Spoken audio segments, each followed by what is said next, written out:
mabuhay ang buhay ng iyong mga pangarap. Maging matapang. Upang mabuhay ang iyong mga pangarap ayon sa iyong pananaw at layunin. Sa halip na ang mga inaasahan at opinyon ng iba ay ikaw lamang ang habol at ikaw. Lumabas ka na sa iyong comfort zone, nagsimula ka magbago para lumago at magbago. At nang magsimula ka magbago para lumago at mabago. Ang katotohanan ay maliban kung bumitaw ka. Maliban kung pinatawad mo ang iyong sarili. Maliban kung pinatawad mo ang sitwasyon. Maliban kung mapagtanto mo tapos na ang sitwasyon. Hindi ka makakasulong. Gawin kung ano ang tama, hindi kung ano ang madali o kung ano ang sikat. Huwag hayaang limitahan ng mga alaala ng iyong nakaraan. Ang potensyal ng iyong hinaharap.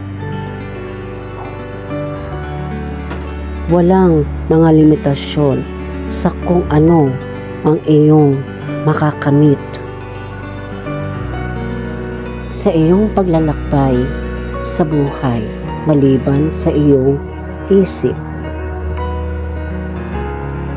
Palibutan ang iyong sarili ng mga taong naniniwala sa iyong mga pangarap. Na hinihikayat ang iyong mga idea na suportahan ang iyong mga ambisyon at ilabas ang pinakamahusay sa iyo. Kapag napagtanto mo na karapat-dapat ka sa isang magandang kinabukasan, ang pagpapaalam sa iyong madilim na nakaraan ay ang pinakamahusay na pagpipilian na gagawin mo. Nang walang ambisyon ang isang nagsimula, wala nang walang trabaho, isang natapos ay wala. Ang premyo ay hindi ipadadala sa iyo. Kailangan mong ipanalo ito. Ang pinakamalaking pader na kailangan mong akyatin ay ang itinayo mo sa iyong isipan. Huwag hayaang linlangin ka ng iyong isip mula sa iyong mga pangarap para sumuko. Huwag hayaang ang iyong isipan ang maging pinakamalaking hadlang sa tagumpay na sumunod. Kapag sa totoong relasyon ang isang tunay na lalaki ay hindi nagsiselos sa kanyang babae sa iba, pinagsiselos niya ang iba sa kanyang babae. Naitigil ang pagbibigay sa ibang tao ng kapangyarihan na kontrolin ang iyong kaligayahan, ang iyong isip at ang iyong buhay.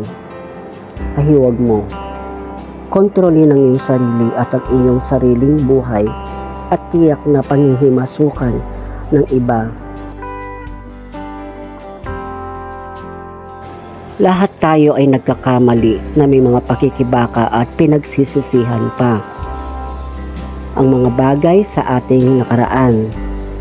Ngunit hindi ikaw ang iyong mga pagkakamali.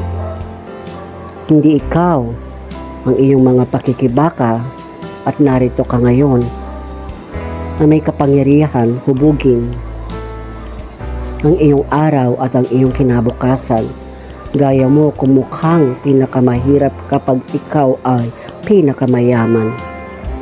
Ang tagahanap ng kasalanan ay makakahanap ng mga pagkakamali. Kahit nasa isang mahirap na bahay ang lumulubog na araw, ay naaaninag mula sa mga bintana. Ang bahay ng limos na kasing liwanag na mula sa tirahan ng mayaman. Natutunaw ang niebe sa harapan ng pinto nito kasing aga ng tagsibol ay hindi mo nakikita.